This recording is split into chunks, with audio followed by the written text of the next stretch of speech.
Oh, okay. I see you, Gerard. Let me see. See if I can pull you in. Okay, Vian. Mm-hmm. What's up, Wanda? Kevion, close the door. What's up, Gerard? Oh, What's Brandon. going on, man? I keep calling you your middle name. Can you hear me okay? Yeah, I can hear you good. Can you hear me good? Yeah, okay. You sharing it? What's up, PJ? What's up, Wanda? So, what's up, Joseph? What's going on? So this is we was trying to do this on the live with me.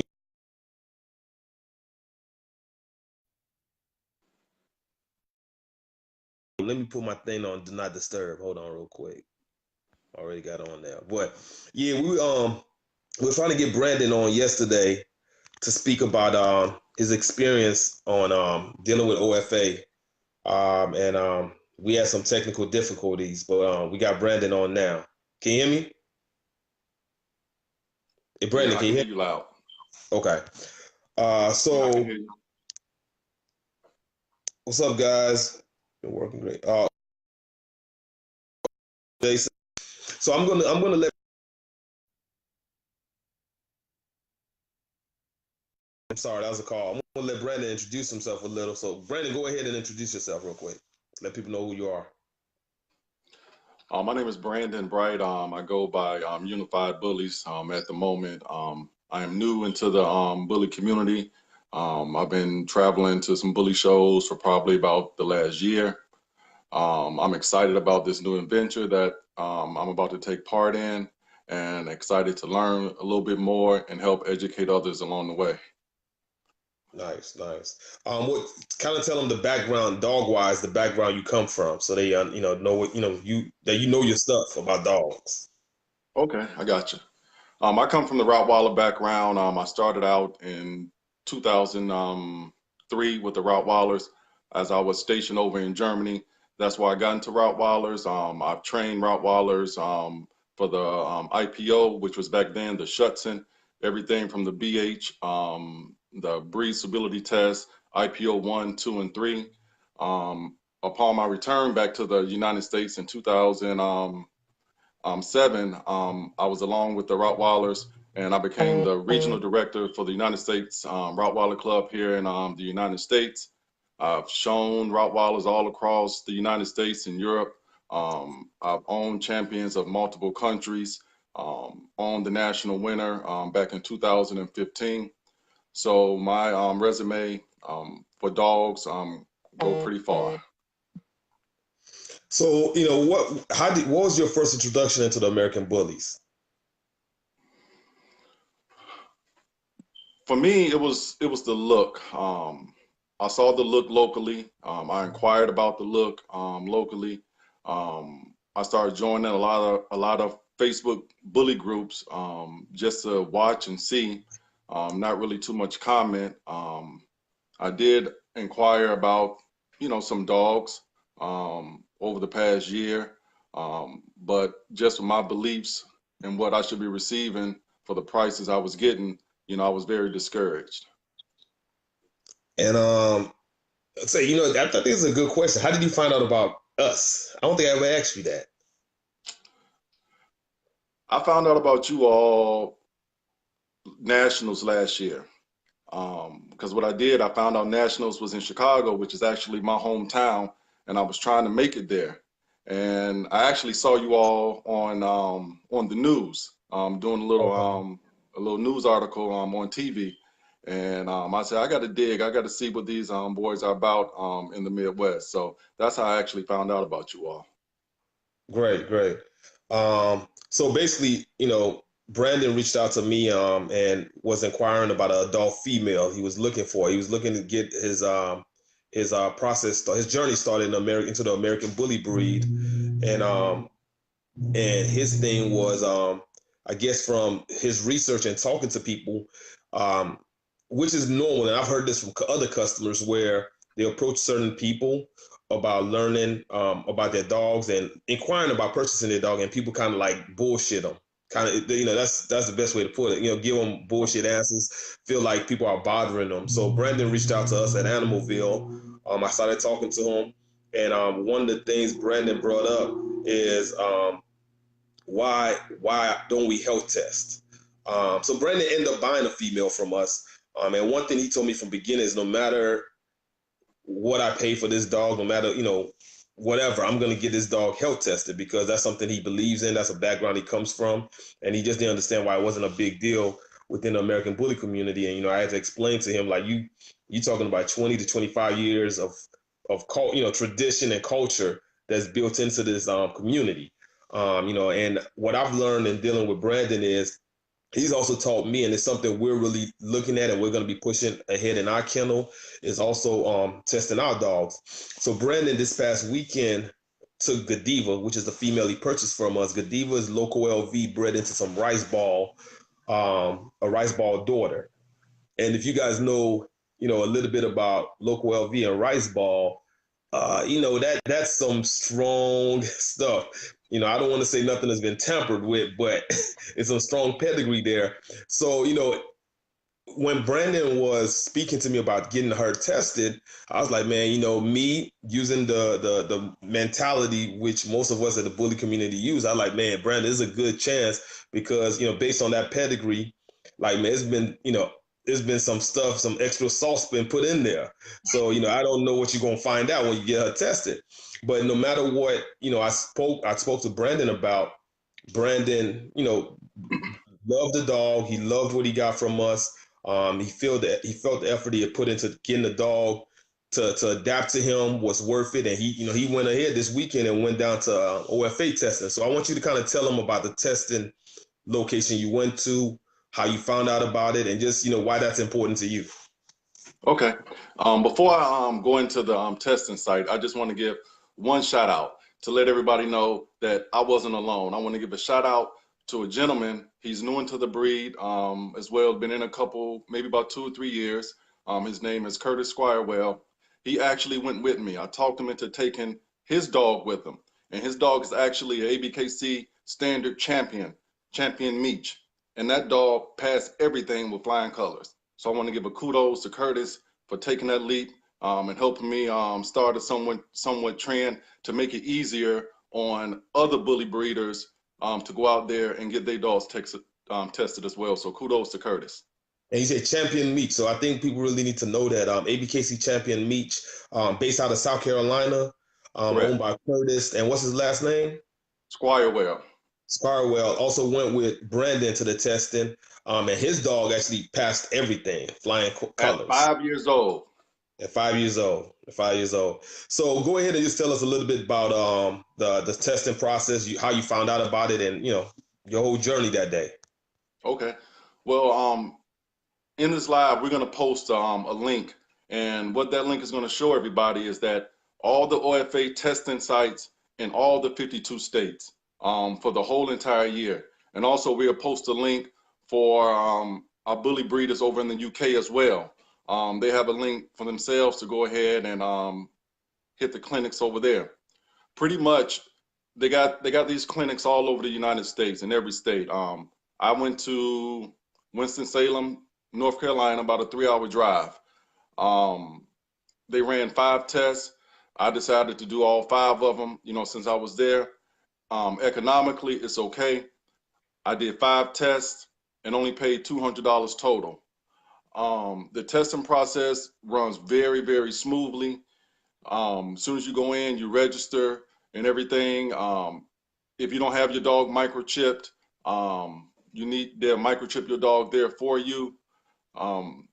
The vision is very simple. When you first get there, they kind of dilate the dog's eyes a little bit for the vision.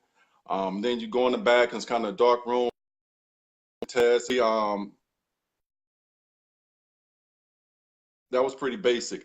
Was the hearing test. The hearing test was kind of crazy to me because they clipped some things onto the dog's ear and then put something inside the ear and then took like a little needle and stuck it in the dog's forehead. And what it does is that I guess it has some like electro waves or whatnot that prints out on the data sheet that you have to turn in for the OFA. The heart is pretty pretty normal with the stethoscope and things like that with the cardiologist. You're probably in there for the heart for maybe 10 or 15 minutes. You all have to understand that these people at these OFA health clinics, they are specialists. These are not your regular veterinarians that you would go and get your shots from. These are specialists specializing in each individual test. So let's speak on Godiva. Godiva passed the ears, the earring, the eyes. She passed the patella and Teeth. And teeth. Explain. Get a little bit. Describe the patella. What? How did the patella go? What was the point of that? I'm glad you mentioned that. Actually, the patella is actually the knee. And with that exam, I mean, I was kind of shocked because I mean, the vet was like she was about to pull the limb off. But what she's trying to do is actually see the kneecap and if it's in place and if it moves fluently within the joints. So the patella is the knee on both sides. And with Godiva got on a heart test, she got a grade 1. And when I posted on some groups, which I knew would happen, because again, some of these dog people are crazy and hardcore about it. When I made the post about Brandon's visit to the OFA, the whole point of the post was to motivate the community and show that, we have no reason to be scared, because I was nervous. You know what I'm saying? Learning. I've been doing this for a while, but he's taught me a lot in the last month we've been dealing with each other. And instead of people looking at the positive about the post, which is, man, this guy went and tested his dog. Bottom line, no matter what he went and tested his dog, which is a bully. And, he got good results. He got a cardiac 1, which is on paper might be considered a fail, but explain what the cardiologist told you when you were there. Okay, what we got to understand is with the heart murmurs, they go from a grade 1 to a grade 6. So 1 being on the low end, 6 being you're about to blow up almost, So what the cardiologist pretty much told me was that it was almost like inconclusive, that it's not normal, it's not abnormal. And they have 3 examination results. It's normal, equivocal, and abnormal. What she checked was equivocal, which means like it's undecisive. I can kind of hear something, but it's not, I can't detect it. So what needs to happen is I need to go have a ECG, which is like an electrocardiogram, which is pretty much like an ultrasound of the heart. You know what I mean? She explained to me that she has no problems carrying the litter or things like that. She has no problem. I know she don't have any problems running and playing. She's a normal dog. Her lifespan is not shortened. But like I said, the heart murmurs go from grade 1 to grade 6, and she received the 1. And to be honest with you, I'm quite happy. I'm quite satisfied.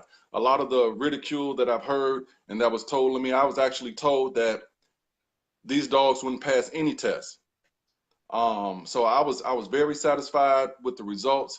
The veterinarian with myself and Champion Meach there was very happy to see us. She said she's seen other dogs from other places within the breed that wasn't as, of quality as far as the breed goes, and she was excited. And she wanted us, to be a voice for the community, and she supports it. She actually gave me her card and her personal number to see if she can be any assistance to the community as far as doing clinics just for our community as a whole. And one thing we're going to be doing with Rogue Bully Science, actually Brandon is going to be an affiliate coming out of South Carolina area. Rogue Bully Science. Starting the nationals, we did the day before nationals, we did a presentation where Nate got to speak on some stuff, kind of like a seminar.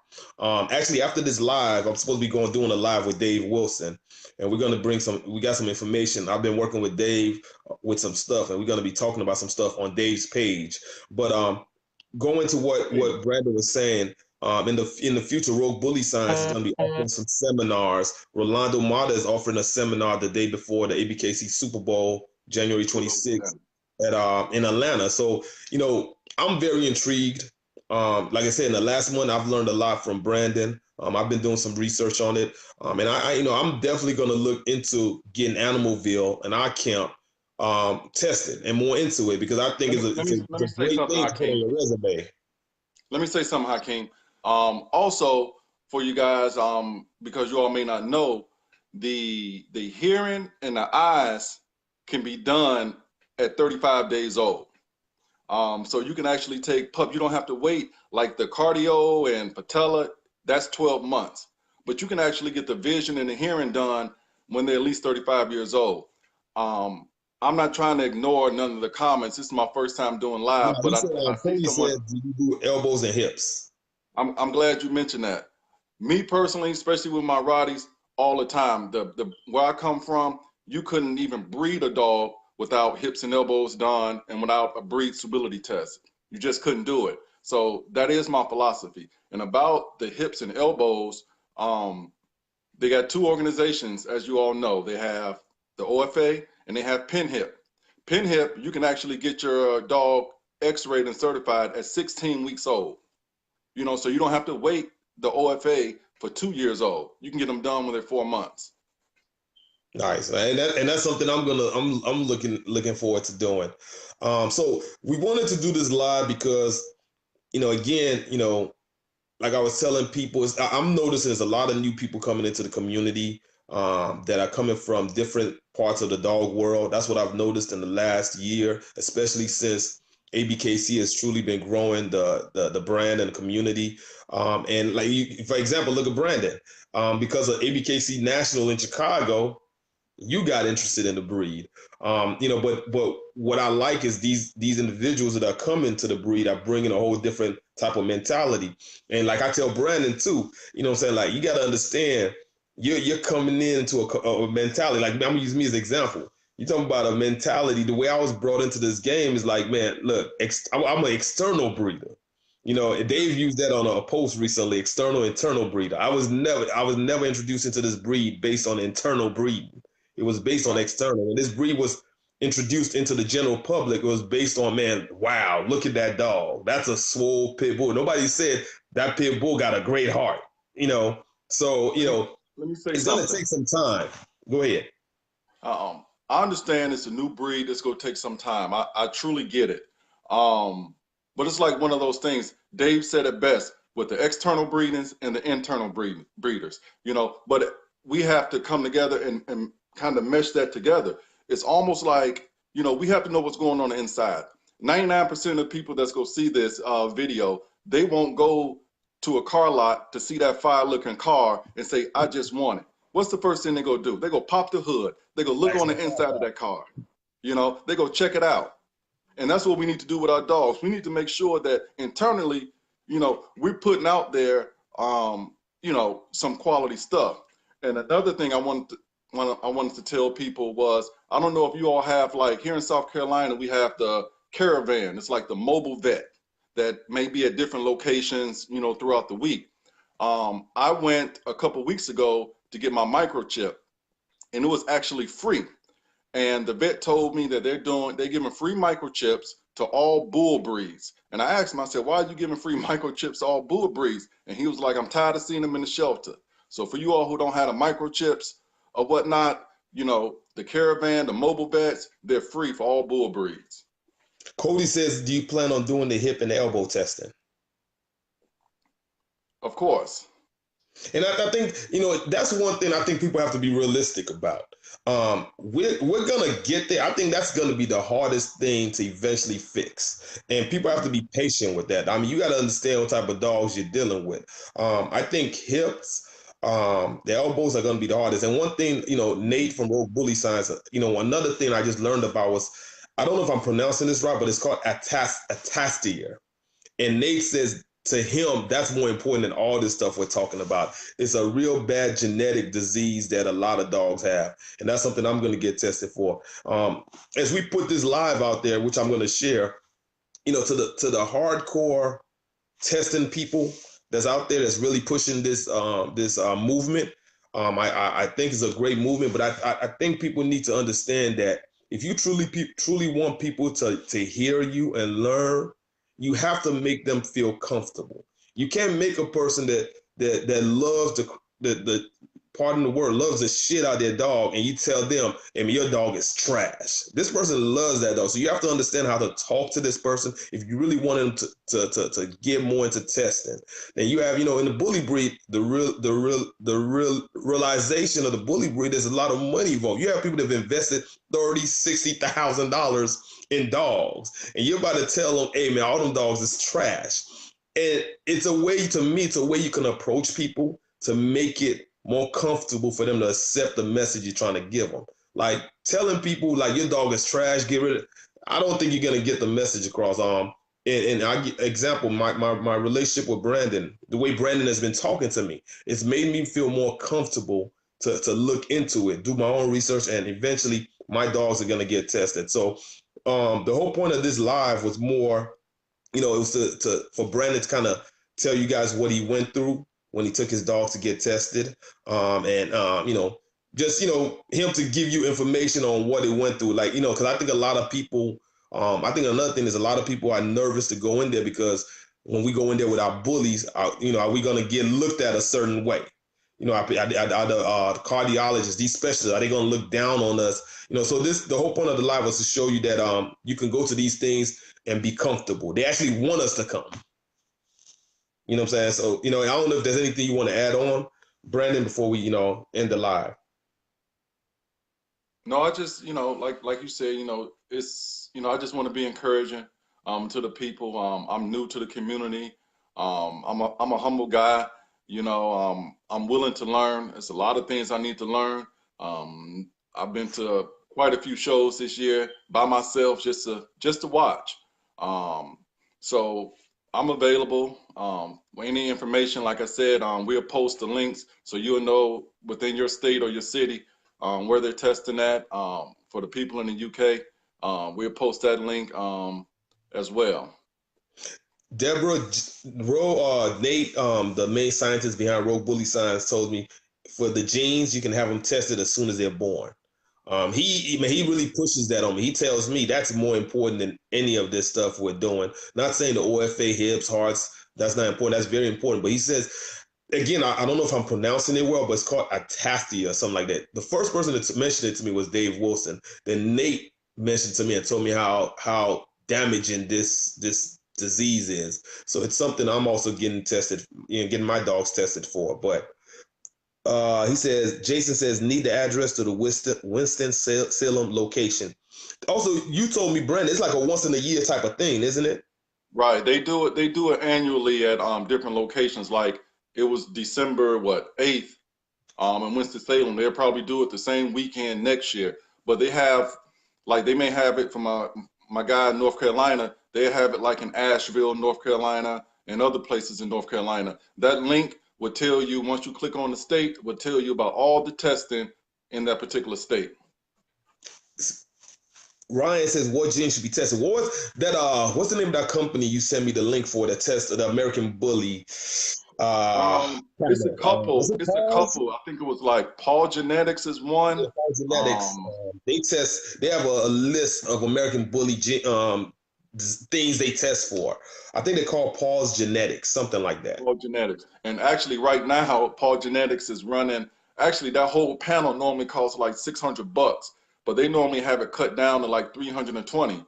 And they have a holiday special going on where that's 50% off. So it's actually like $160 compared to $600 right now. Yeah. So, like I said, we're going to go ahead and end this. I'm supposed to be doing a live with Dave Wilson on this page. I think in the next 30 minutes to an hour, I'm not sure, but we're gonna speak a little bit more about things ABKC has planned in regards to the ABKC Nationals, seminars, and it's just certain things. And I just thought doing a live with Brandon before I did this live with Dave would be a good lead up into the conversation with Dave Wilson, the ABKC president.